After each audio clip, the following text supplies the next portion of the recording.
Okay, तो चलिए class शुरू करते हैं बेटा। Good evening. क्लास शुरू करने से पहले आपको याद दिला दूं, अभी हम क्लास 12th के पहले चैप्टर में है ठोस अवस्था, और इस चैप्टर में ऑलरेडी हम बहुत कुछ पढ़ चुके हैं ठोस के बारे में, सॉलिड के बारे में। अब हम इस चैप्टर के आखिरी लगभग चरण में पहुंच चुके हैं। पिछले क्लास में आपको याद होगा, पिछले क्लास में हम लोगों ने ठोसों के अंदर पाए जाने वाले डिफेक्ट के बारे में बात किया था, दोष के बारे में बात किया था। आपको याद होगा कि पिछले क्लास में हम लोगों ने यह देखा था कि कुछ आयोनिक ठोस जो होते हैं उनमें कुछ बेहद अजीबोगरीब प्रॉपर्टी पाए जा रहे थे, कुछ अजीबोगरीब गुण पाए जा रहे थे, ऐसे गुण जो उनके अंदर नहीं होने थे। पर जब बाद में स्टडी किया गया तो पाया गया कि जो आयोनिक कंपाउंड होते हैं उनके अंदर ये जो अजीबोगरीब प्रॉपर्टी आ जाते हैं, जैसे कि कलर प्रॉपर्टी, चुंबकीय गुण, है ना, मैग्नेटिक प्रॉपर्टी, ये सब ऐसे प्रॉपर्टी हैं जो किसी ठोस के अंदर आ जाते हैं, उन ठोस के अंदर दोष होने के कारण। तो हमने पिछले क्लास में पढ़ा था कि जो दोष होते हैं, जो डिफेक्ट होते हैं, एक मिनट, हाँ, जो डिफेक्ट होते हैं वो बेसिकली तीन तरह के होते हैं। हमने पढ़ा था stoichiometric defect, non stoichiometric defect और इम्प्यूरिटी डिफेक्ट, जिसमें से हम इन दो डिफेक्ट के बारे में बात कर रहे थे पिछले क्लास में। ओके, तो चलिए वापस आते हैं यहां पर। तो बेटा इस हिस्से में हमने क्या सीखा था?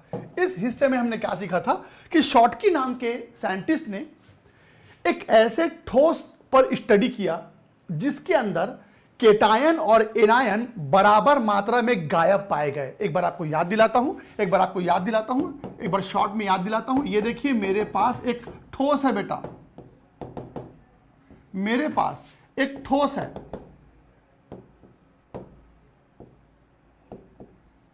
ये देखिए, इसके अंदर, इस ठोस के अंदर आप देख सकते हैं कि एक केटायन और एक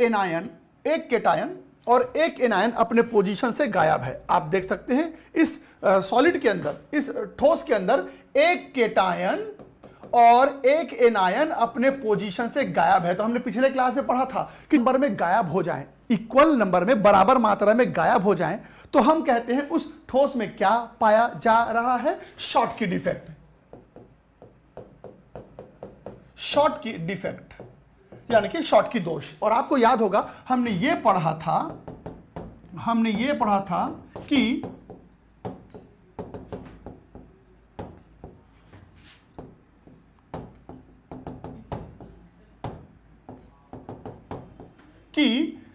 कुछ ठोस ऐसे होते हैं जिसके अंदर केटायन अपने वास्तविक स्थान को छोड़कर, अपने ओरिजिनल पोजीशन को छोड़ के दूसरे जगह में चला जाता है।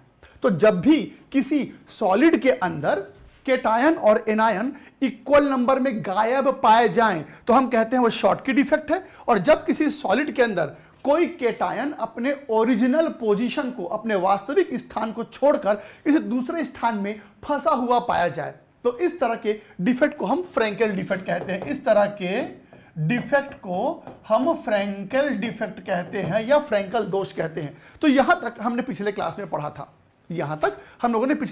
था, अब आज हम इन्हीं कॉन्सेप्ट को आगे बढ़ाते हैं।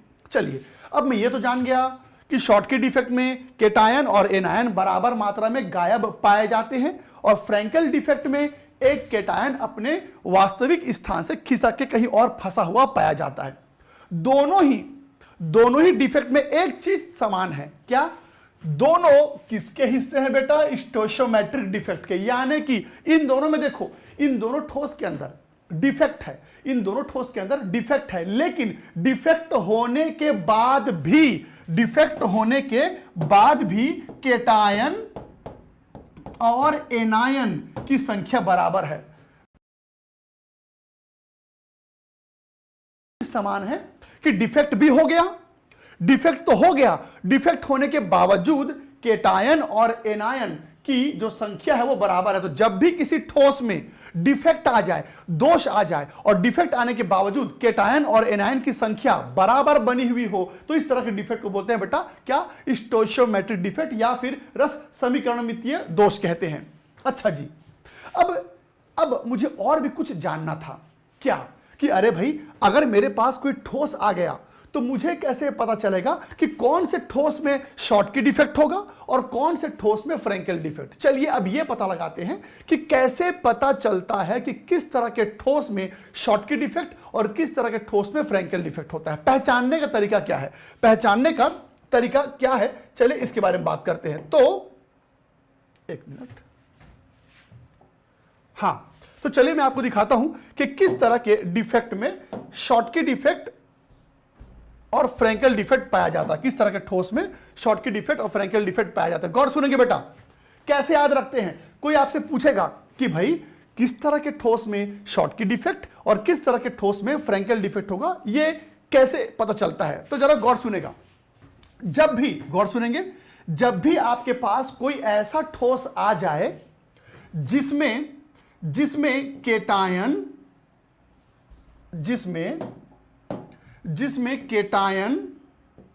और एनायन का आकार यानी कि साइज एक जैसा हो, जब भी किसी ठोस में केटायन और एनायन का साइज एक जैसा होता है, अक्सर ऐसे ठोस के अंदर शॉटकी डिफेक्ट पाया जाता है।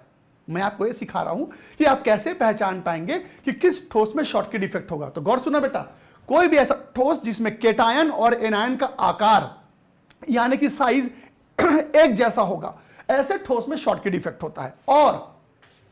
और ये बताओ, अगर केटायन और एनायन दोनों का आकार एक जैसा होगा, दोनों का आकार अगर एक जैसा होगा, तो केटायन को घेरने वाले एनायनों की संख्या बहुत ज्यादा होगी। ये देखो, एक केटायन को घेरने वाले एनायन की संख्या कितनी है बेटा? 6। इसे हम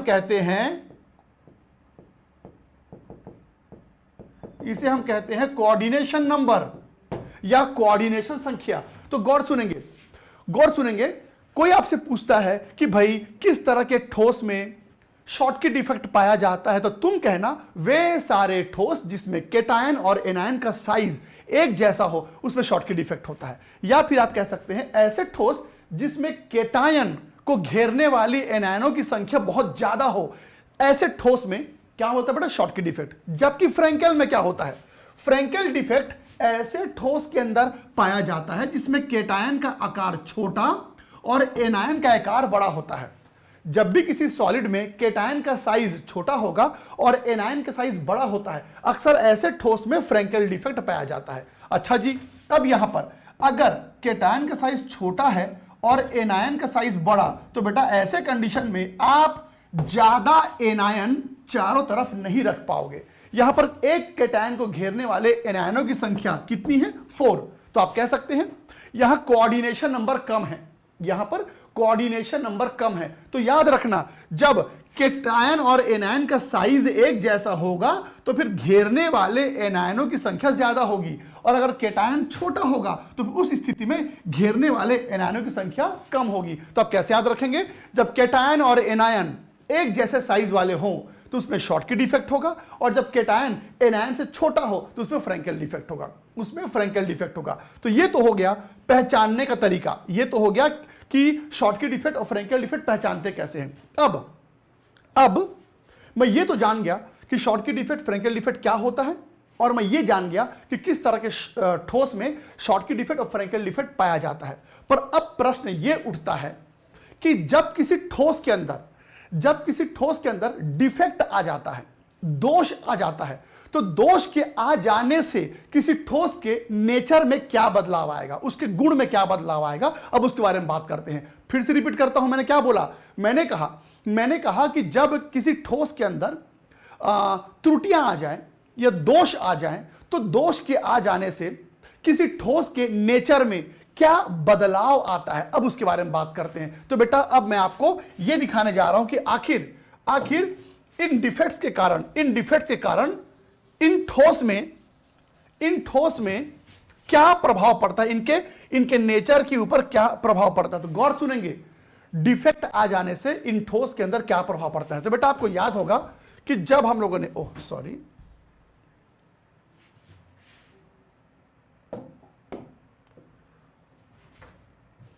हाँ, तो यहां सुनेंगे,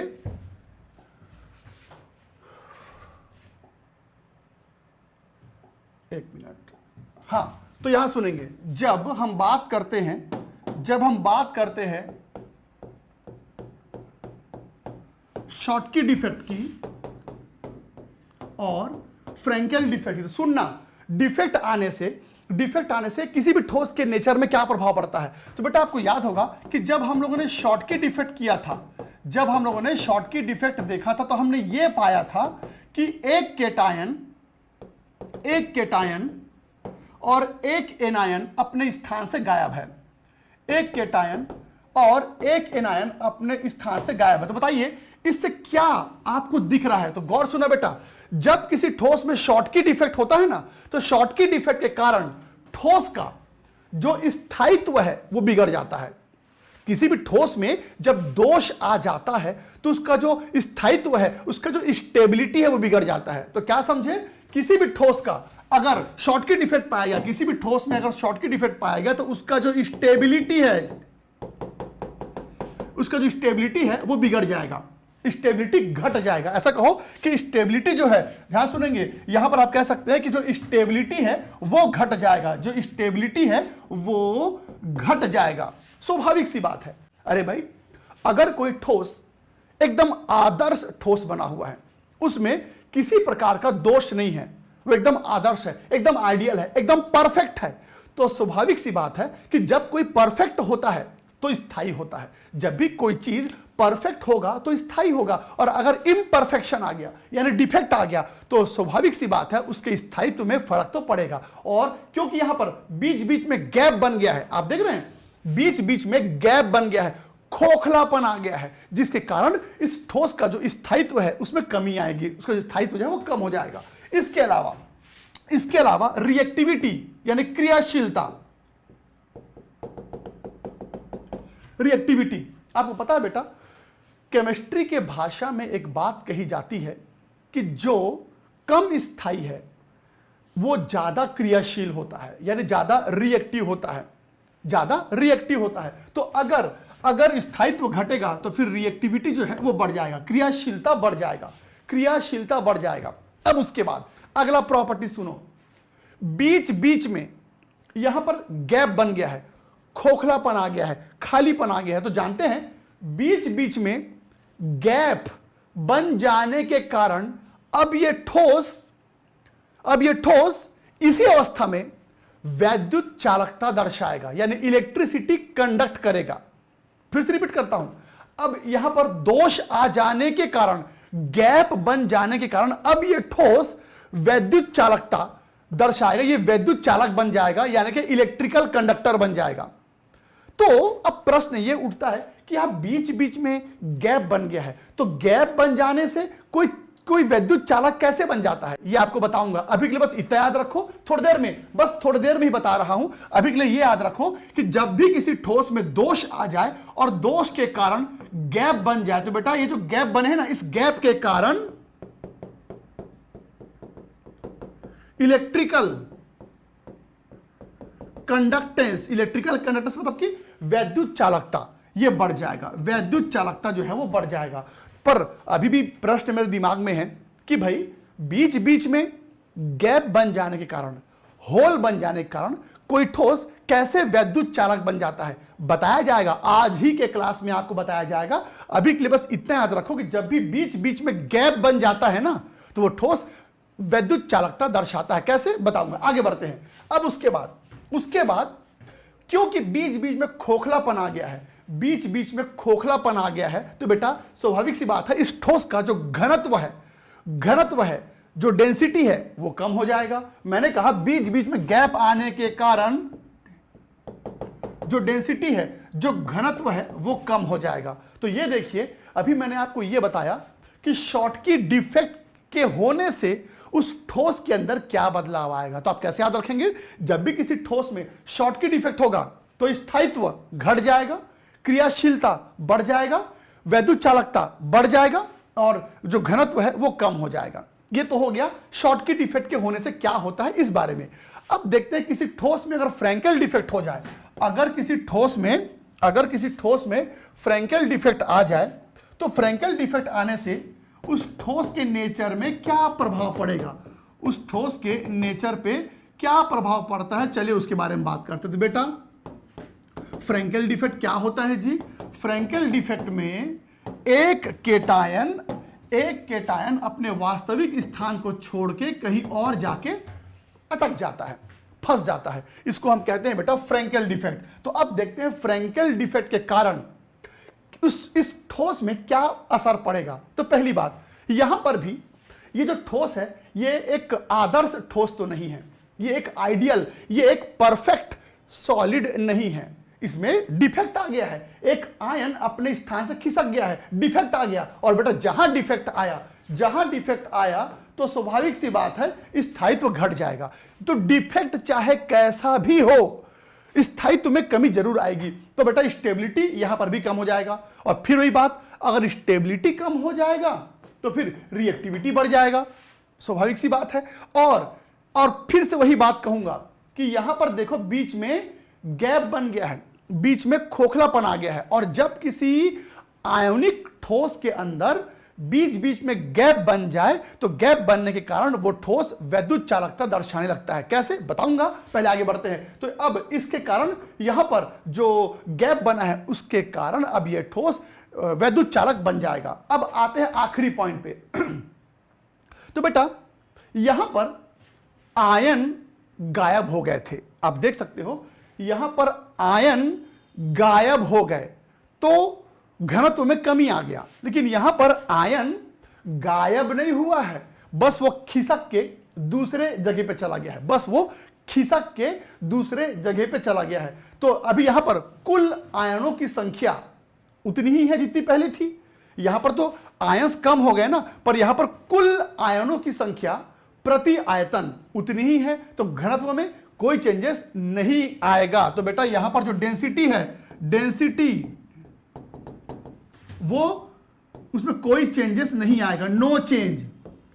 इस वाले में, फ्रैंकेल वाले में डेंसिटी में कोई फर्क नहीं आएगा। तो अभी मैंने आपको बताया शॉर्टकी डिफेक्ट, फ्रैंकेल डिफेक्ट क्या होता है। फिर मैंने बताया किस तरह के ठोस में शॉर्टकी डिफेक्ट, फ्रैंकेल डिफेक्ट पाया जाता है। फिर मैंने बताया कि किसी ठोस में अगर शॉर्टकी डिफेक्ट और फ्रैंकेल डिफेक्ट आ जाए तो उससे उनके नेचर में क्या फर्क पड़ता है। चलिए मैं आपको कुछ एग्जांपल भी दिखाता हूं। तो बेटा मैं आपको यहां पर कुछ एग्जांपल दिखाता हूं। KCl, KI, इस तरह के ठोस में शॉर्टकी डिफेक्ट पाया जाता है। AgCl, AgI, इसमें फ्रैंकेल डिफेक्ट पाया जाता है। और इकलौता एग्जांपल है AgBr का। बेटा AgBr इकलौता ऐसा ठोस है अब तक का पाया गया जिसमें शॉर्टकी डिफेक्ट और फ्रैंकेल डिफेक्ट दोनों होता है। ये ना मल्टीपल चॉइस में कई बार पूछा गया है कि ऐसा कोई कंपाउंड बताओ, ऐसा कोई ठोस बताओ जिसमें शॉर्टकी डिफेक्ट और फ्रैंकेल डिफेक्ट दोनों पाया जाता है। तो आप ये एग्जांपल्स जो है वो याद करेंगे। चलिए इसे स्क्रीनशॉट ले लीजिए, फिर आगे बढ़ते हैं। बेटा स्टेबिलिटी का मतलब होता है स्थायित्व। स्टेबिलिटी मतलब स्थायित्व।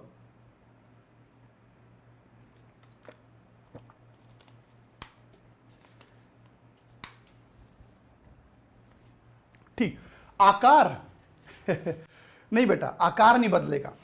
किसी ठोस में बीच बीच में गैप आने से ठोस का आकार नहीं बदलेगा। ये बिल्कुल वैसा ही है जैसे मान लीजिए एक किसी घर का एक दीवार है, हाँ सुनेंगे, तो किसी दीवार में खूब सारी ईंट रखी हुई है। बीच बीच में से ईंट को निकाल दोगे, 2-4 बीच बीच में से ईंट को निकाल दोगे तो क्या घर का आकार बदल जाएगा? नहीं ना, घर का साइज तो उतना ही रहेगा।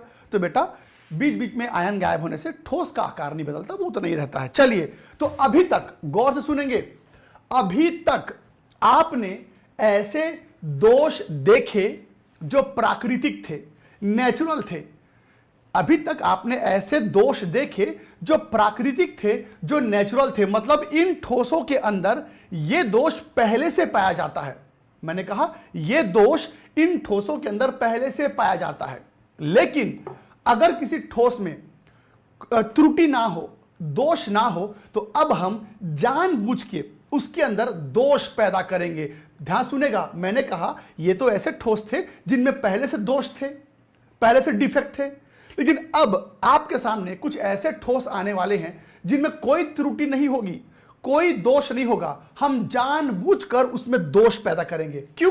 अभी आपको पता चल जाएगा। तो चलिए अब मैं अब मैं अपने सामने एक ऐसा ठोस लेके आऊंगा जिसमें कोई डिफेक्ट नहीं होगा, कोई दोष नहीं होगा, मैं जानबूझकर उसमें दोष पैदा करूंगा। कैसे? कैसे? अशुद्धि मिला के। कैसे? अशुद्धि मिला के। तो बेटा अब मैं अशुद्धि मिला के किसी परफेक्ट सॉलिड को इम्परफेक्ट सॉलिड बनाने वाला हूं। तो अब तीसरा जो डिफेक्ट आ रहा है वो है अशुद्धि दोष। तीसरा जो डिफेक्ट आपके सामने आ रहा है वो है बेटा अशुद्धि दोष। अशुद्धि दोष सुन के ही समझ में आ जा रहा है कि किसी ठोस में अशुद्धि पाई जाएंगी। तो अगर आपके पास कोई परफेक्ट सॉलिड है तो हम जानबूझकर उसमें अशुद्धि मिलाएंगे, और अशुद्धि मिलाने से उसके अंदर दोष आ जाएगा, और दोष आने से क्या होगा देखते हैं। तो अब इस एग्जाम्पल को समझने के लिए पहले मैं आपको पता है बेटा अशुद्धि मिलाना इस घटना को या फिनोमिना को, इस घटना को या फिनोमिना को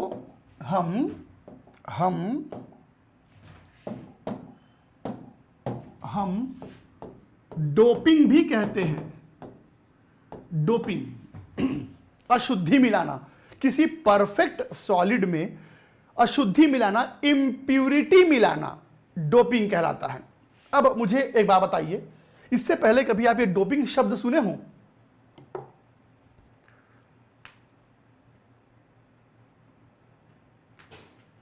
अच्छा, एक मिनट बेटा, हाँ ये एक स्लाइड स्किप हो गया क्या? एक मिनट ना, जरा एक मिनट। ओह, मैं क्षमा चाहूँगा, ये एक स्लाइड स्किप हो गया था। ओह, तो एक काम करते हैं, डोपिंग में थोड़ी देर के बाद वापस आते हैं। डोपिंग में थोड़ी देर बाद वापस आते हैं, पहले ये देख लेते हैं। ये मैं एक्चुअली क्या है, आज स्लाइड पूरा यहाँ वहाँ फैल गया है, जिस वजह से थोड़ी दिक्कत आई। हाँ, वापस आते हैं बेटा। हाँ जी, तो यहाँ सुनेंगे। तो हमने स्टोशियोमेट्रिक डिफेक्ट देख लिया था। आज चीज़ों को आगे बढ़ाते हैं। ये बचा हुआ था नॉन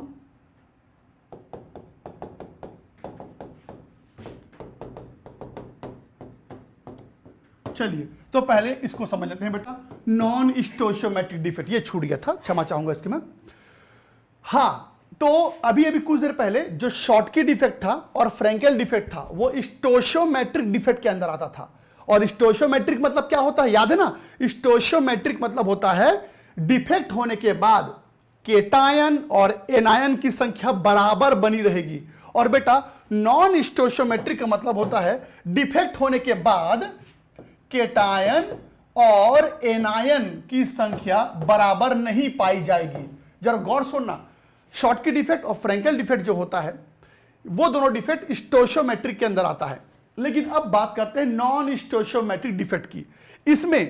इसमें आपके पास ऐसे ठोस आने वाले हैं जिनमें दोष तो होंगे, डिफेक्ट तो होंगे, लेकिन अब केटायन और एनायन की मात्रा बराबर नहीं पाई जाएगी। तो चलिए मैं आपको दिखाता हूं कि ऐसे ठोस के अंदर ये डिफेक्ट कैसे पैदा होते हैं। तो जरा गौर सुनेगा बेटा, जरा गौर सुनेगा। तो इसके अंदर पहला एग्जांपल देखो। इसके अंदर मैं आपको पहला एग्जांपल दिखा रहा हूं, एकदम ध्यान से समझिएगा। ये देखो,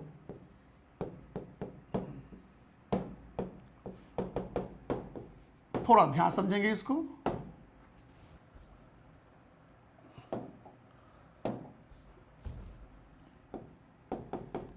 थोड़ा ध्यान से देखेंगे।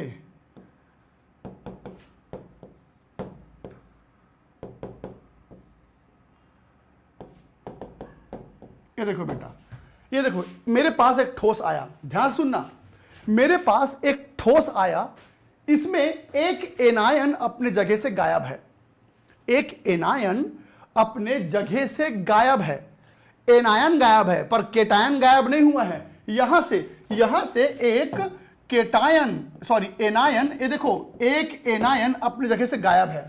तो जब भी किसी ठोस के अंदर एनायन अपने वास्तविक स्थान से गायब पाया जाए, मिसिंग पाया जाए, तो कह देना कि ये धातु अधिक के दोष के अंदर ये आता है। इसको हम बोलते हैं बेटा धातु अधिक के दोष। अब इसको धातु अधिक के दोष क्यों बोलते हैं मैं बताऊंगा, पहले ध्यान से सुनिए।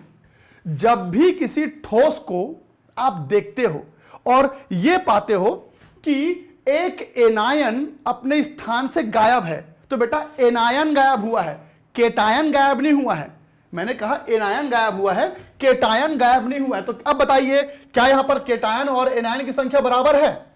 सिर्फ एनायन गायब हुआ है, सिर्फ एनायन गायब हुआ है, केटायन गायब नहीं हुआ है। तो यहां पर केटायन और एनायन की संख्या बराबर नहीं है, और क्योंकि केटायन और एनायन की संख्या बराबर नहीं है, इसीलिए तो ये नॉन स्टोइचियोमेट्रिक डिफेक्ट के अंदर आता है, नॉन स्टोइचियोमेट्रिक डिफेक्ट के अंदर आता है। तो बेटा जब भी किसी ठोस के अंदर एक एनायन, गौर सुनना, एक एनायन अपने जगह से गायब हो जाए, केटायन गायब ना हो, सिर्फ एनायन गायब हो, तो इस तरह के दोष को धातु अधिक दोष कहा जाता है। अब प्रॉब्लम क्या है? प्रॉब्लम यह है कि बेटा एनायन चला गया, एनायन के चले जाने से अब केटायन और एनायन की संख्या बराबर नहीं है। आप यहां पर काउंट करके देख सकते हो, गिन के देख सकते हो। आप यहां देखिए, यह केटायन और एनायन की जो संख्या है वो बराबर नहीं है। तो बेटा इसीलिए नॉन स्टोइचियोमेट्रिक डिफेक्ट है, इसीलिए ये नॉन स्टोइचियोमेट्रिक डिफेक्ट है। तो अब प्रॉब्लम यह है कि एनायन चला गया, केटायन नहीं गया है, इसमें कोई दिक्कत नहीं होगा। एक एनायन चला गया, केटायन नहीं गया है, जिसके कारण केटायन और एनायन की संख्या बराबर नहीं है। अगर केटायन और एनायन की संख्या बराबर ना हो तो ज्यादा फर्क नहीं पड़ेगा, पर बेटा पॉजिटिव चार्ज और नेगेटिव चार्ज तो इक्वल रहना ही पड़ेगा। अरे भाई एनायन देखो, एनायन में माइनस चार्ज है, एनायन में माइनस चार्ज है, तो जब एनायन गया तो माइनस चार्ज के साथ गया, तो उसके वजह से ए और बी की संख्या अब अनइक्वल तो हो ही गई है ना। साथ ही साथ जब वो बाहर गया तो माइनस चार्ज के साथ गया। तो बेटा अब सुनो ध्यान से, केटायन और एनायन की संख्या बराबर हो चाहे मत हो, पर प्लस चार्ज और माइनस चार्ज हमेशा बराबर होना चाहिए, वरना कोई भी ठोस स्थायी नहीं रह सकता। आज तक कोई ऐसा ठोस नहीं पाया गया है जिसमें प्लस चार्ज और माइनस चार्ज इक्वल ना हो। तो अब होता क्या है, जब ये एनायन, गौर से सुनेंगे, जब ये एनायन यहां से बाहर गया, जब ये एनायन यहां से बाहर जाता है, जब ये एनायन यहां से बाहर जाता है तो अपने माइनस चार्ज को छोड़ के जाता है। जब ये एनायन यहां से बाहर जाता है तो अपने माइनस चार्ज को छोड़ के जाता है। अब तुम मुझे बताओ माइनस चार्ज मतलब क्या होता है बेटा? हाँ, माइनस चार्ज मतलब क्या होता है? इलेक्ट्रॉन। इलेक्ट्रॉन भाई, कोई अपना माइनस चार्ज छोड़ सकता है क्या? क्या कोई अपना माइनस चार्ज छोड़ सकता है? हाँ जी छोड़ सकता है, क्योंकि माइनस चार्ज का मतलब क्या होता है बेटा? Electron, extra electron. मैंने कहा एक्स्ट्रा इलेक्ट्रॉन। सुनो, जैसे क्लोरीन है, क्लोरीन है, ये न्यूट्रल क्लोरीन है, इसमें इलेक्ट्रॉनों की संख्या और प्रोटॉनों की संख्या बराबर है, पर यहां माइनस चार्ज लिख दूंगा ना बेटा, तो माइनस चार्ज का मतलब है इस क्लोरीन के पास एक एक्स्ट्रा इलेक्ट्रॉन है। तो ये क्लोरीन चाहे तो अपने इस इलेक्ट्रॉन को कहीं पर भी छोड़ सकता है या बाहर निकाल सकता है। तो याद रखना, जो एनायन होते हैं ना, जो एनायन होते हैं उनमें जो माइनस चार्ज होता है बेटा, माइनस चार्ज का मतलब होता है एक्स्ट्रा इलेक्ट्रॉन, और कोई भी अपने एक्स्ट्रा इलेक्ट्रॉन को बाहर निकाल सकता है या छोड़ सकता है। तो बस फिर क्या था, यहां पर बी था, बी मतलब एनायन। तो बी जब बाहर निकलता है ना तो अपने इलेक्ट्रॉन को छोड़ के जाता है। बी जब बाहर निकलता है तो ये देखो, उसने अपने इलेक्ट्रॉन को छोड़ दिया और बाहर निकल गया। तो अब उससे क्या होगा? अब उससे क्या होगा, आप यहां पर काउंट करके देख लो, ए और बी की संख्या बराबर नहीं है, पर प्लस चार्ज, लेकिन प्लस चार्ज और माइनस चार्ज की संख्या बराबर है। क्या देख पा रहे हैं आप लोग? पर यहां पर प्लस चार्ज और माइनस चार्ज की संख्या बराबर है। तो इस बात को याद रखना कि वैद्युत उदासीनता बनाए रखने के लिए, यानी कि सिस्टम को इलेक्ट्रिकली न्यूट्रल रहने के लिए या स्थायी रहने के लिए, यह बहुत जरूरी है कि प्लस चार्ज और माइनस चार्ज बराबर हो। तो बेटा बी चला गया कोई बात नहीं, पर जब बी बाहर जाता है तो अपने माइनस चार्ज को छोड़ के जाता है, ताकि इस ठोस का जो न्यूट्रलिटी है वो बनी रहे, जो उदासीनता है वो बनी रहे। तो बस फिर क्या है, इलेक्ट्रॉन कैसे छोड़ देता है बेटा? मैं फिर से रिपीट करता हूं, माइनस चार्ज का मतलब होता है एक्स्ट्रा इलेक्ट्रॉन, और एक्स्ट्रा इलेक्ट्रॉन को निकाला जा सकता है, एक्स्ट्रा इलेक्ट्रॉन को निकाला जा सकता है। ओके, तो अब ये बी जब बाहर गया तो अपने इलेक्ट्रॉन को निकाल के गया। अब आप साफ साफ देख सकते हो इस ठोस के अंदर प्लस चार्ज और माइनस चार्ज इक्वल नहीं है, लेकिन सॉरी, ए और बी इक्वल नहीं है, लेकिन प्लस चार्ज और माइनस चार्ज इक्वल है।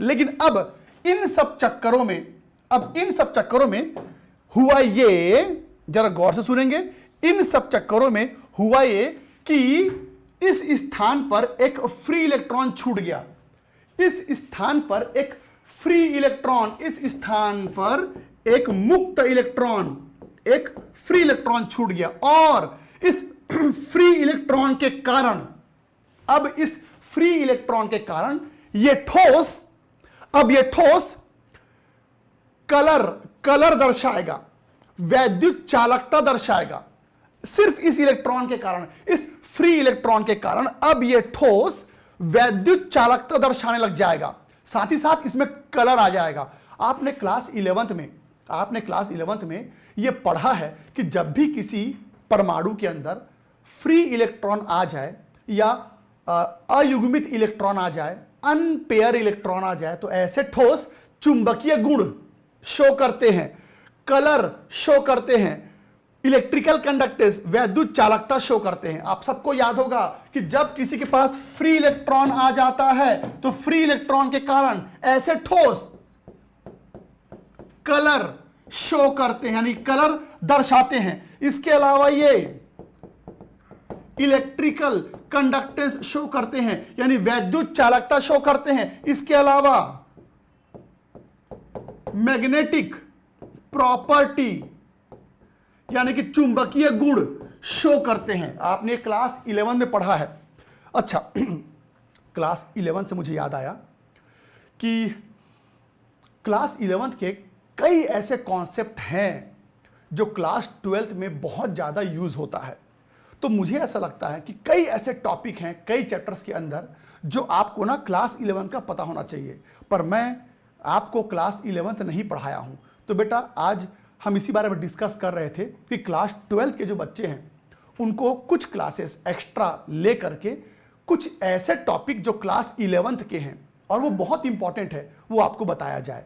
क्योंकि देखिए अभी मैं यहां पर बता रहा हूं कि फ्री इलेक्ट्रॉन के आने से कोई भी ठोस कलर शो करता है, मैग्नेटिक प्रॉपर्टी शो करता है, इलेक्ट्रिकल कंडक्टेंस शो करता है, जबकि ये सब हम क्लास 11 में पढ़े हैं। पर मुझे नहीं पता कि हर किसी बच्चे ने ये सब पढ़ा है कि नहीं। तो इसीलिए मैं चाहता हूं कि अभी बस एक हफ्ते के अंदर अंदर एक शेड्यूल आपको बता दूंगा। मैं अपने तरफ से चाहता हूं कि मैं कुछ ऐसे टॉपिक आपको पढ़ाऊं जो क्लास 11 का है, वो अपन अलग से क्लास लगा लेंगे। क्लास 12 का सिलेबस चलता रहेगा।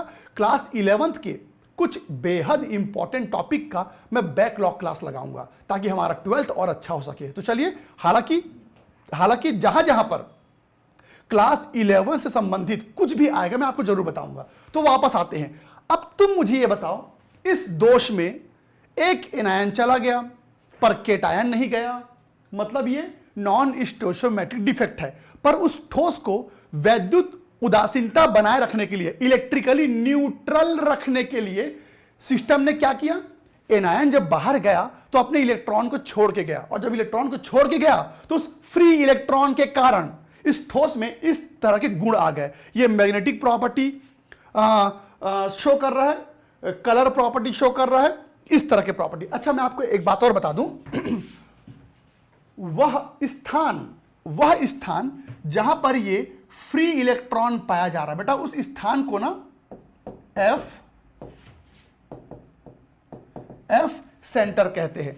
वह स्थान जहां पर ये फ्री इलेक्ट्रॉन पाया जा रहा है उसे एफ सेंटर कहते हैं। एक नंबर में ये क्वेश्चन ना जाने कितने बार आ चुका है कि भाई एफ सेंटर क्या होता है। तो बेटा मैं आपको बता दूं, एफ सेंटर में ये जो एफ होता है ना, इस एफ का मतलब होता है बेटा फरबी,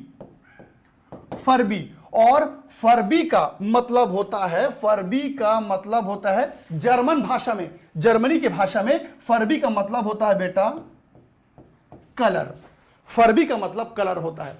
तो अगर एग्जाम में प्रश्न आया एफ सेंटर क्या होता है, तो तुम कहना धातु अधिक दोष में जब एक एनायन अपने स्थान को छोड़कर बाहर चला जाता है तो वहां अपने इलेक्ट्रॉन को छोड़ के जाता है, और उस इलेक्ट्रॉन के कारण इस ठोस में कलर आ जाता है। कलर आपको बताऊं, मैं आपको एग्जांपल बताता हूं इसका।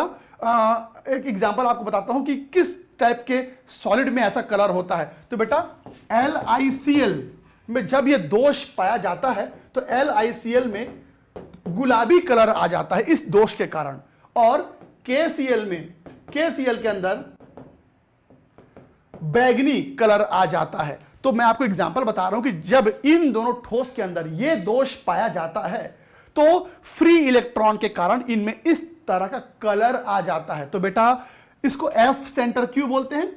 F सेंटर मतलब फर्बी मतलब कलर, जर्मन भाषा में इसको कलर बोलते हैं। तो ये इलेक्ट्रॉन कलर के लिए कारक बना हुआ है, कलर के लिए रिस्पॉन्सिबल है, इसीलिए हम इस जगह को बोल देते हैं F सेंटर। चलिए इसे एक बार फटाफट स्क्रीनशॉट ले लीजिए, फिर आगे बढ़ते हैं बेटा। देखिए एक बच्चा बोल भी रहा है कि हाँ सर यूपी बोर्ड में F सेंटर क्या होता है आया था। ये आता है बेटा, ये आता है। ठीक है, आगे बढ़ते हैं।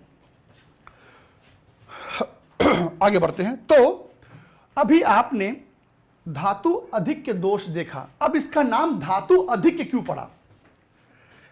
इसको धातु अधिक क्यों बोलते बेटा? इसको ना इंग्लिश में बोलते हैं मेटल एक्सेस, इसको बोलते हैं मेटल एक्सेस, धातु अधिक के दोष। अच्छा आप मुझे एक बात बताओ, इन दोनों में LiCl में धातु कौन है? LiCl में धातु कौन है?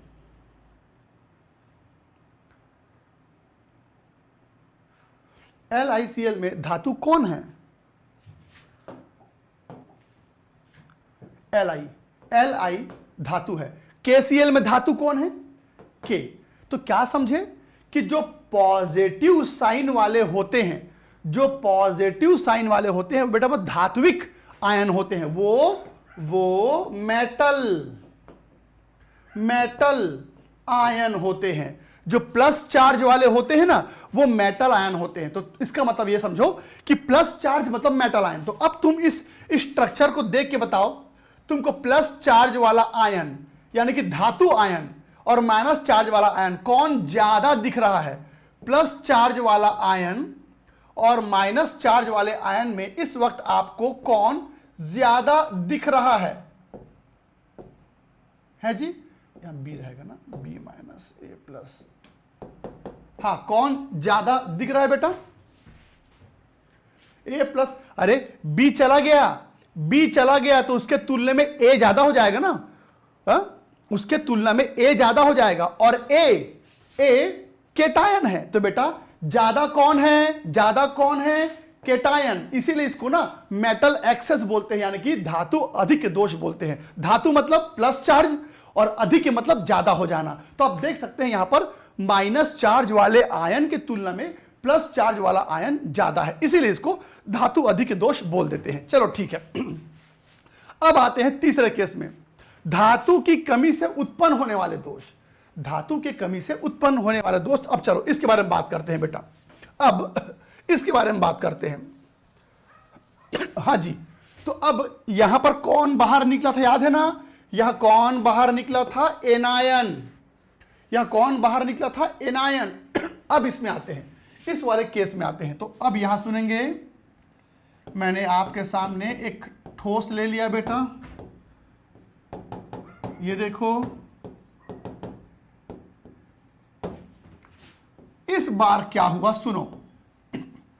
इस बार मेरे पास एक ऐसा ठोस आया है जिसमें एक केटायन गायब है। बेटा इसमें धातु की कमी लिखी हुई है ना, धातु की कमी मतलब केटायन की कमी, केटायन गायब होगा। तो बेटा यहां पर एनायन गायब हुआ था, और यहां पर केटायन गायब होने वाला है। देखिए यहां पर केटायन गायब होने वाला है, यहां पर केटायन गायब होने वाला है। तो अब फिर वही बात, केटायन गायब हुआ है, एनायन गायब नहीं हुआ है। केटायन गायब हुआ है, एनायन गायब नहीं हुआ है। इसका मतलब ए और बी बराबर नहीं है, ए और बी बराबर नहीं है। इसीलिए ये वाला दोष भी किसके अंदर आता है? नॉन स्टोइशियोमेट्रिक डिफेक्ट के अंदर। अरे भाई मैं पहले ही बता चुका हूं, नॉन स्टोइशियोमेट्रिक मतलब ए और बी का बराबर ना होना। तो इसमें भी ए और बी बराबर नहीं है, इसमें भी ए और बी बराबर नहीं है। पर ए और बी बराबर ना हो चल जाएगा, पर प्रॉब्लम यह है कि प्लस चार्ज और माइनस चार्ज तो आपको सेम रखना ही पड़ेगा ना, प्लस चार्ज और माइनस चार्ज आपको सेम रखना ही पड़ेगा। तो तुम मुझे बताओ कि A बाहर चला गया, जैसे यहां B बाहर गया था, तो तुमको क्या लगता है इस बार ये ठोस अपना वैद्युत उदासीनता बनाए रखने के लिए क्या करने वाला है? क्या करेगा ये? इस बार इस ठोस का न्यूट्रलिटी यानी कि न्यूट्रल पन कैसे बनेगा? रविशंकर, हाँ बेटा तुम्हारा सही जवाब है, रविशंकर ने सही जवाब दिया। और कोई बताएगा? जैसे यहां पर B बाहर गया था तो अपने इलेक्ट्रॉन को छोड़ के गया था, तो तुम बताओ यहां पर जब A बाहर गया तो ये अपने सिलेबस को सॉरी अपने सिस्टम को कैसे न्यूट्रल रखेगा?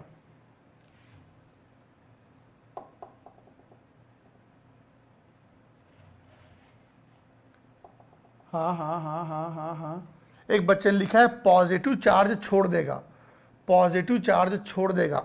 यहां सुनो बेटा, कोई भी परमाणु अपने माइनस चार्ज को छोड़ सकता है, कोई भी परमाणु अपने माइनस चार्ज को छोड़ सकता है, लेकिन कोई अपने प्रोटॉन को यानी कि प्लस चार्ज को नहीं छोड़ सकता। क्योंकि बेटा प्रोटॉन कहां होता है? न्यूक्लियस के अंदर। प्रोटॉन कहां होता है? नाभिक के अंदर। और कोई अपने नाभिक को नहीं छोड़ सकता, क्योंकि एक परमाणु का अस्तित्व उसके नाभिक से ही होता है। तो इसका मतलब यह हुआ कि यहां पर जब B बाहर गया तो उसके लिए इलेक्ट्रॉन को छोड़ना बहुत आसान था, पर जब A बाहर जाएगा तो वो प्लस चार्ज को छोड़ के बाहर नहीं जाएगा, क्योंकि कोई भी प्लस चार्ज को नहीं छोड़ सकता। प्लस चार्ज प्रोटॉन का होता है और प्रोटॉन नाभिक के अंदर होता है और नाभिक को कोई छोड़ नहीं सकता। तो अब क्या करें? तो अब जानते क्या होता है, ये केटायन जब बाहर निकलता है ना तो ये क्या करता है, किसी दूसरे केटायन से इलेक्ट्रॉन लेके बाहर चला जाएगा। जब ये केटायन बाहर गया तो किसी दूसरे केटायन से इलेक्ट्रॉन लेके बाहर चला जाएगा। और बेटा इस केटायन में पहले से एक प्लस चार्ज बना हुआ है, अब इसमें से एक इलेक्ट्रॉन और छीन लोगे तो इसमें 2 प्लस चार्ज आ जाएगा, तो इसमें 2 प्लस चार्ज आ जाएगा। तो अब तुम देखो, अब तुम यहां पर ना गिन के देखो, काउंट करके देखो, A और B इक्वल नहीं है, पर काउंट करके देख लो, प्लस चार्ज और माइनस चार्ज इक्वल है बेटा, प्लस चार्ज और माइनस चार्ज इक्वल है। तो मैंने क्या बोला था, A और B इक्वल हो चाहे मत हो, पर प्लस चार्ज और माइनस चार्ज इक्वल होना ही चाहिए। तो जब केटायन बाहर जाता है तो वो किसी दूसरे केटायन से एक इलेक्ट्रॉन लेके बाहर चला जाता है, जिससे सिस्टम न्यूट्रल बना रहता है। पर एक क्वेश्चन है कि किसी दूसरे केटायन से इलेक्ट्रॉन लेके कैसे बाहर चला गया? क्या एक दूसरे केटायन से इलेक्ट्रॉन निकाला जा सकता है? तो अब सुना ध्यान से बेटा, ये बताओ, तुम मुझे बताना कि अगर मैं यहां पर AB लिखता हूं, A प्लस B माइनस, तो ये आप सबने पढ़ा होगा, आपने सबने पढ़ा होगा कि माइनस चार्ज उस पे होता है जो इलेक्ट्रॉन को छीन सके, है जी, माइनस चार्ज उस पे होता है जो इलेक्ट्रॉन छीन सके, और प्लस चार्ज उसमें होता है जो इलेक्ट्रॉन दे सके। इस फिनोमिना को क्या बोलते हैं? जो इलेक्ट्रॉन छीनता है, हम ऐसे परमाणु को इलेक्ट्रोनेगेटिव बोलते हैं या ऋण विद्युत परमाणु बोलते हैं, है ना। तो जब भी कोई माइनस चार्ज वाला एटम दिखता है तो इसका मतलब है वो इलेक्ट्रॉन छीनने वाला एटम है, और अगर कोई प्लस चार्ज वाला है मतलब वो इलेक्ट्रॉन देने वाला एटम है। तो बेटा यहां A में प्लस चार्ज है, प्लस चार्ज है, प्लस चार्ज है, इसका मतलब A पहले से ही इलेक्ट्रॉन देने वाले तत्व बना हुआ है। यहां पर जो A है, A पहले से ही इलेक्ट्रॉन देना जानता है। तो अगर A इलेक्ट्रॉन देना जानता है तो एक इलेक्ट्रॉन और छीन लोगे तो क्या बिगड़ जाएगा उसका? अगर A इलेक्ट्रॉन देना जानता है या इलेक्ट्रॉन देने के लिए पैदा हुआ है तो देखो उसमें से एक इलेक्ट्रॉन और निकाल दिया मैंने, क्योंकि बहुत बड़ी बात नहीं थी। हां, पर प्रश्न ये उठता है कि ये जो A है ये सोडियम नहीं हो सकता, ये सिल्वर नहीं हो सकता, ये जो A है ये पोटेशियम नहीं हो सकता, ये लिथियम नहीं हो सकता। ये सब इस एग्जाम्पल में फिट नहीं बैठते। क्योंकि क्योंकि इन सब का वैलेंसी यानी कि बंधुता एक होता है बेटा। इन सब का वैलेंसी एक होता है, मतलब ये लोग एक इलेक्ट्रॉन निकाल देंगे तो दूसरा इलेक्ट्रॉन नहीं निकाल सकते। लेकिन लेकिन लेकिन कॉपर में 1+ चार्ज है, ये चाहे तो एक इलेक्ट्रॉन और निकाल सकता है। क्या बन जाएगा जी? Cu2+ है। पीबी में 2+ चार्ज है, ये चाहे तो और इलेक्ट्रॉन निकाल के Pb4+ बन सकता है। एसएन में 2+ चार्ज है, ये चाहे तो और इलेक्ट्रॉन निकाल के SN4+ बन सकता है। आयरन Fe में 2+ चार्ज है, ये चाहे तो एक इलेक्ट्रॉन और निकाल के 3+ चार्ज शो कर सकता है। तो क्या समझे? ये एग्जाम्पल सिर्फ उन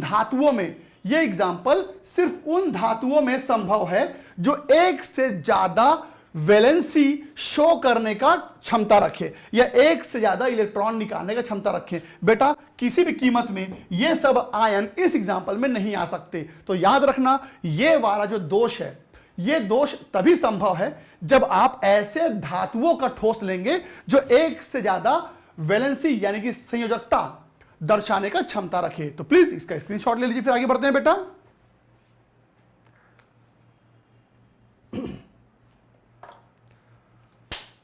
कॉपर बेटा न्यूट्रल एलिमेंट होता है। यहां आयन की बात चल रही है ना, यहां आयन की बात चल रही है। कॉपर तो न्यूट्रल एलिमेंट है। नहीं बेटा, beryllium, magnesium, calcium, strontium, barium, radium ये लोग नहीं हो सकते, क्योंकि ये लोग परमानेंटली 2+ शो करते हैं। मतलब कैल्शियम शुरू में ही +2 बन जाता है। वो ऐसा थोड़ी कि पहले +1 बनता है फिर +2 बनता है। ये +2 बनता है और बस +2 ही शो करता है, +3 नहीं कर सकता। तो कैल्शियम, बेरियम, बेरिलियम ये लोग इस श्रेणी में नहीं आ सकते। चलो आगे बढ़ते हैं। तो अभी आप लोगों ने पहला दोष देखा स्टोइशियोमेट्रिक, जिसमें केटायन और एनायन की संख्या बराबर पाई गई। फिर दूसरा आपने देखा नॉन स्टोइशियोमेट्रिक, जिसमें केटायन और एनायन की संख्या बराबर नहीं है। और अब चलिए उस दोष पे पहुंचते हैं जहां कुछ देर पहले ही पहुंच गए थे, और वो है बेटा, वो है अशुद्धि दोष। ओके, तो फाइनली हम यहां पहुंच ही गए। एक स्लाइड बीच में छूट गया था, तो वापस आते हैं। अब आते हैं बेटा अशुद्धि दोष में। तो अब सुनेंगे ध्यान से। दोष 3 तरह का होता है, स्टोइशियोमेट्रिक, नॉन स्टोइशियोमेट्रिक और तीसरा है इंप्यूरिटी डिफेक्ट यानी कि अशुद्धि दोष। अब इसके बारे में कुछ देर पहले मैं बोलना चालू कर चुका था, चलो एक बार फिर से बोल देता हूं, सुनना ध्यान से। जब किसी ठोस में दोष नहीं होता, तो हम उसमें जानबूझकर दोष पैदा करते हैं, हम जानबूझ के उसमें डिफेक्ट पैदा करते हैं। क्या मिला के? इंप्यूरिटी। क्या मिला के? अशुद्धि मिला के। तो जब किसी ठोस में अशुद्धि मिलाया जाए तो हम उसे इंप्यूरिटी डिफेक्ट कहते हैं।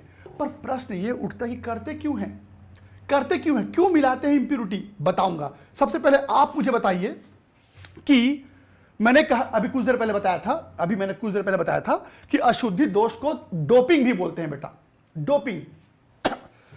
अब आप मुझे बताइए, अभी ये प्रश्न कुछ देर पहले मैं आपसे पूछ रहा था, डोपिंग जानते क्या होता है? डोपिंग क्या होता है? इससे पहले आप ये शब्द सुने हो? बताइए। यस शशि, कहां सुना है बेटा आपने डोपिंग मतलब? क्या आप लोगों ने ये शब्द सुना है? शशि, जीनियस, राजकुमार, कहां सुना है बेटा? आर्मी बॉय, दिव्यांश गिरी। अच्छा, अशुद्धि मिलाना। नहीं, बस मैं पूछ रहा हूं, आपने सिर्फ ये डोपिंग शब्द सुना है? देखिए, अगर आप लोगों ने डोपिंग शब्द सुना है, डोपिंग वर्ड सुना है, तो 2 बातें हो सकती हैं। पहला, या तो आपके सब्जेक्ट में फिजिकल एजुकेशन भी है जी, या तो आपके सिलेबस में फिजिकल एजुकेशन आपने सेलेक्ट किया है, या फिर आप खेल कूद बहुत पसंद करते हैं, या तो आप खेलना कूदना या खेल की तरफ रुझान आपका बहुत ज़्यादा है। अक्सर ये डोपिंग शब्द खेल जगत में ज़्यादा यूज होता है। चलिए मैं आपको बताता हूँ डोपिंग का मतलब क्या होता है। सिंपल भाषा में जब किसी खिलाड़ी के ऊपर डोपिंग दोष लगता है तो उसे सस्पेंड कर दिया जाता है। ये इल्लीगल है, ये इल्लीगल है। मैं आपको समझाता हूं। साधारण भाषा में इसको बोलते हैं ड्रग लेना। साधारण भाषा में इसको बोलते हैं ड्रग लेना या अशुद्धि मिलाना। अगर आप खेल कूद पर रुचि रखते होंगे तो मैं आपको बता दूं कि कई बार कुछ खिलाड़ी ऐसे हैं जिनको अपने खेल से कुछ समय के लिए रेस्टिकेट कर दिया गया था डोपिंग की वजह से। जब भी कोई खेल शुरू होता है तो खेल शुरू होने से पहले बॉडी का चेकअप होता है और यह देखा जाता है कि उस प्लेयर ने, उस खिलाड़ी ने, उस एथलीट ने कोई अलग से कोई केमिकल तो नहीं लिया है अपना स्टेमिना बढ़ाने के लिए, अपना परफॉर्मेंस बढ़ाने के लिए। और अगर उसने ऐसा किया है तो उसे अवैध माना जाता है। पहले ये अलाउ था, पहले आज से मतलब समझ लीजिए 30 साल 20 साल पहले ये अलाउ था, पर आजकल इस पे बैन लग गया है। कुछ एग्जांपल बताता हूं। अगर आप क्रिकेट देखते होंगे तो शोएब अख्तर को हर कोई जानता है बेटा। तो पाकिस्तान के शोएब अख्तर जो कि फास्टेस्ट बॉलर है, उनको डोपिंग केस में जो है कुछ मैचेस के लिए बिठा दिया गया था। अगर आप टेनिस देखते हैं तो एक खिलाड़ी है बहुत सुंदर सी, मारिया शारापोवा, उसको भी डोपिंग केस के लिए कुछ मैचेस से बिठा दिया गया था। और अभी 2 या 3 साल पहले की बात है। अगर आप क्रिकेट देखते हैं तो एक खिलाड़ी है पृथ्वी शॉ, जानते होंगे आप, जो इंडिया के लिए खेलते हैं, पृथ्वी शॉ, उनको भी डोपिंग केस के लिए एक टेस्ट में से बाहर निकाल दिया गया था। जबकि पृथ्वी शॉ ने कोई ड्रग नहीं लिया था, उन्होंने सिर्फ खांसी का सिरप पिया था। पर ये जो बड़े बड़े खिलाड़ी होते हैं उनको दवाई लेते वक्त भी इंस्ट्रक्शन दी जाती है कि आप इस कैटेगरी की दवाई नहीं ले सकते, उसमें मिला हुआ केमिकल डोपिंग के कैटेगरी में आता है। तो उसने सिर्फ खांसी का सिरप पिया था, पर जब डोपिंग टेस्ट हुआ तो उसके बॉडी में ऐसा केमिकल पाया गया जो इस कैटेगरी में आता है, इसलिए उनको कुछ मैच के लिए बिठा दिया गया। और एक खिलाड़ी के लिए डोपिंग टेस्ट में पकड़ा जाना एक बहुत शर्मनाक स्थिति होती है। हालांकि आज इस पे बैन लग गया है। तो बेटा सिंपल भाषा में डोपिंग का मतलब होता है एक साफ सुथरे बॉडी में बाहर से कोई अशुद्धि मिलाना, ताकि उस बॉडी का परफॉर्मेंस बढ़ जाए, एप्लीकेशन बढ़ जाए, वो ज्यादा काम का हो जाए। तो बेटा अगर कोई ठोस मेरे लिए काम का नहीं है तो उसमें मैं दोष पैदा करूंगा अशुद्धि मिला के। तो अब देखते हैं ये कैसे होता है और आखिर इसकी आवश्यकता क्यों पड़ी। अरे भाई, अगर मेरे पास ऐसे बहुत सारे ठोस थे जिनमें पहले से अशुद्धियां थी, पहले से ही दोष थे, पर अब मुझे क्यों ये आवश्यकता पड़ी कि एक साफ सुथरे बॉडी में डोपिंग करना पड़ रहा है? आखिर किसी ठोस में क्यों अशुद्धि मिलाई जाती है, अभी आपको मालूम चल जाएगा। पहले देखते हैं बेटा डोपिंग कैसे करते हैं। तो डोपिंग करने के लिए एक आदर्श एग्जाम्पल मैं आपके सामने लेता हूं। एग्जाम्पल है बेटा सिलिकॉन का। एक मिनट ध्यान समझेंगे प्लीज। हाँ, यही कलर रखते हैं सिलिकॉन का। ये देखो मैंने यहां पर सिलिकॉन ले लिया। सिलिकॉन आवर्त सारणी में यानी कि पीरियोडिक टेबल में किस समूह में आता है बेटा? सिलिकॉन किस ग्रुप में आता है पीरियोडिक टेबल में? ये किस ग्रुप में आता है जी? 14th ग्रुप में। सिलिकॉन 14th ग्रुप में, 14वें ग्रुप में आता है। इसीलिए सिलिकॉन के बाहरी कक्ष में 4 इलेक्ट्रॉन पाए जाते हैं बेटा। सिलिकॉन आवर्त सारणी में 14वें ग्रुप में होता है, 14th ग्रुप में होता है, इसीलिए ये इसके बाहरी कक्ष में 4 इलेक्ट्रॉन होते हैं। ये देखो आप देख सकते हैं इसके वैलेंस शेल में यानी कि आउटर मोस्ट शेल में यानी कि बाहरी कक्ष में 4 इलेक्ट्रॉन पाए जाते हैं। इसी कारण सिलिकॉन जो होता है वो चारों तरफ से 4 बंध बनाता है। इसीलिए सिलिकॉन जो होता है वो चारों तरफ से 4 बंध बनाने की क्षमता रखता है। सिलिकॉन को हम लोग बेटा टेट्रावैलेंट बोलते हैं। यानी कि इसकी वैलेंसी यानी कि संयोजकता, इसकी जो वैलेंसी है वो 4 होगा। अब सुनना इधर, मैंने सिलिकॉन का एक ठोस ले लिया। गौर सुनेंगे, मैंने सिलिकॉन का एक ठोस ले लिया और अब आप देख सकते हैं ये जो सिलिकॉन मैंने बनाया है ये एकदम परफेक्ट दिख रहा है। मैंने यहां पर सिलिकॉन लिया है और एकदम परफेक्ट है, लेकिन अब मैं क्या करने वाला हूं, सिलिकॉन के इस परफेक्ट सॉलिड के अंदर अशुद्धि मिलाऊंगा। जानते हैं कौन सा अशुद्धि मिलाऊंगा? तो बेटा इसके अंदर मैं मिलाने जा रहा हूं, ये सिलिकॉन कौन से समूह का था? ये 14वें समूह का था। तो अब मैं इसके अंदर 15वें समूह का यानी कि 15th ग्रुप का कोई तत्व मिलाने जा रहा हूं। तो बेटा मैंने जानते हो क्या किया, मैंने ना, अच्छा 15th ग्रुप में, 15वें ग्रुप में कौन कौन से तत्व होते हैं? Nitrogen, phosphorus, arsenic, antimony, bismuth. तो मान लो कि मैं सिलिकॉन के अंदर आर्सेनिक का डोपिंग करने वाला हूं, यानी कि आर्सेनिक मिलाने वाला हूं। तो देखना क्या होता है, जैसे मैं आर्सेनिक को अंदर भेजूंगा तो ये देखो बेटा आर्सेनिक यहां पर आ गया। अब प्रॉब्लम यह है कि आर्सेनिक 15वें समूह का है, 15 ग्रुप का है, जिसके कारण आर्सेनिक के बाहरी कक्ष में 5 इलेक्ट्रॉन होते हैं। आर्सेनिक के बाहरी कक्ष में 5 इलेक्ट्रॉन होते हैं, ये देखो। और बेटा 5 इलेक्ट्रॉन अगर होंगे, 5 इलेक्ट्रॉन होंगे तो उसमें से 4 इलेक्ट्रॉन बंद बना लेंगे। 4 इलेक्ट्रॉनों ने बंद बना लिया और एक इलेक्ट्रॉन फ्री हो गया, एक मुक्त इलेक्ट्रॉन आ गया। तो जैसे ही मैंने सिलिकॉन के साफ सुथरे स्ट्रक्चर में आर्सेनिक मिलाया तो ऐसा संरचना बना कि मुक्त इलेक्ट्रॉन पैदा हो गए, फ्री इलेक्ट्रॉन पैदा हो गए। और बेटा जब फ्री इलेक्ट्रॉन पैदा हो जाए किसी के अंदर तो फिर ऐसे ठोस वैद्युत चालकता दर्शाते हैं, यानी कि ये क्या बन जाते हैं? ये कंडक्टर बन जाते हैं,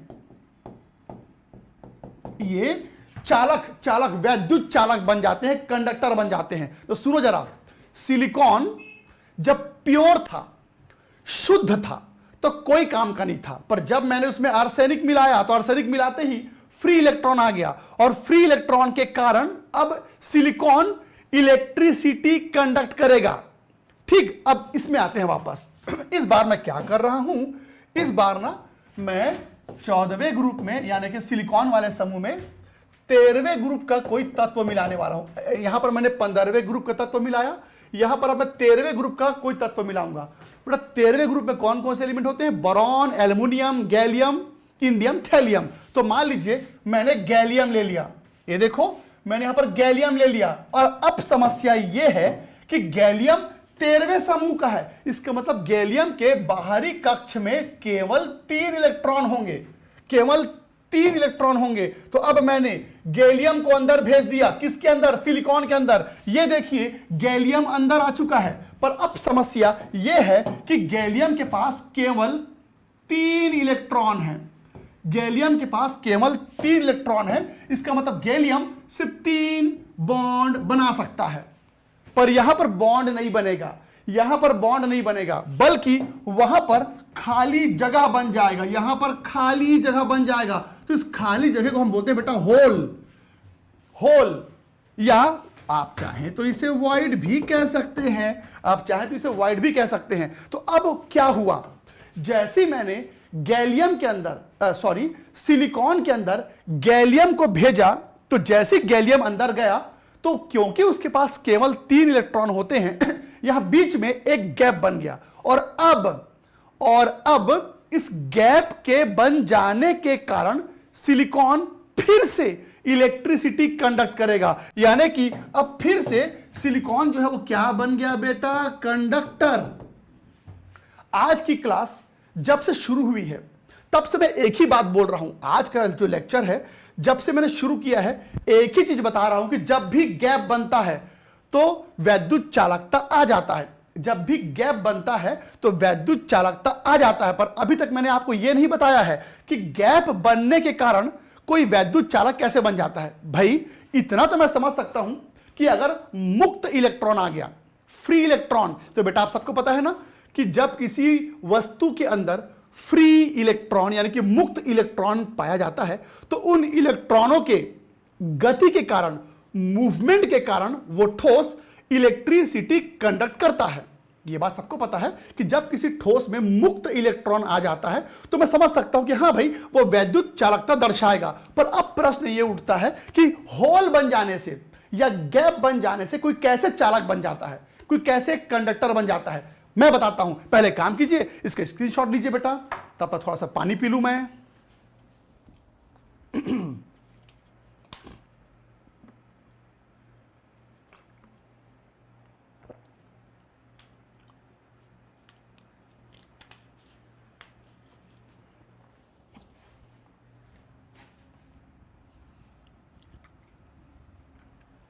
ओके, हाँ, तो प्रश्न यह था कि होल के बन जाने के कारण आखिर कोई ठोस कैसे वैद्युत चालक बन जाता है। असल में क्लास लेते लेते मैं समय को देख नहीं पाया बेटा, आज तो समय काफ़ी आगे बढ़ गया है, तो आज के लिए मैं क्लास को यहीं पर रुकूंगा। अब एक क्लास और लग जाएगा इस चैप्टर को ख़त्म करने के लिए, अब एक क्लास और लगेगा। और अभी भी ये सस्पेंस बना हुआ है, अभी भी ये सस्पेंस बना हुआ है कि हमने अशुद्धि मिलाया क्यों, हमने अशुद्धि मिलाया क्यों। और हमारे पास पहले से, गौर सुनना, हमारे पास पहले से कई तरह के चालक उपलब्ध हैं, copper, silver, gold, iron, aluminium, ये सब वैद्युत चालक हैं। तो जब हमारे पास पहले से चालक उपलब्ध हैं तो जानबूझकर चालक बनाने की आवश्यकता क्यों पड़ी, आखिर क्यों हमें कंडक्टर बनाना पड़ा। आज क्लास थोड़ा आगे बढ़ गया, तो चलिए काम करते हैं, इस बात को यहीं पर थोड़ा सा हमारे सोच को सस्पेंस के फॉर्म में यहीं पर रोकते हैं। और अगले क्लास में जब ये चैप्टर खत्म होगा तो अगले क्लास के खत्म होते होते आप सब कुछ जान जाएंगे कि आखिर अशुद्धि क्यों मिलाई गई और किसी भी ठोस में अशुद्धि मिलाने से हमें फायदा क्या मिलता है। तो चलिए फिर एक काम करते हैं बेटा, आज की क्लास में तय करते हैं, अगले क्लास में ये चैप्टर खत्म हो जाएगा और ये जो सस्पेंस बना हुआ है कि ये सब क्यों चल रहा है इसके बारे में डिस्कस करेंगे। चलिए फिर आज की क्लास में तय करते हैं।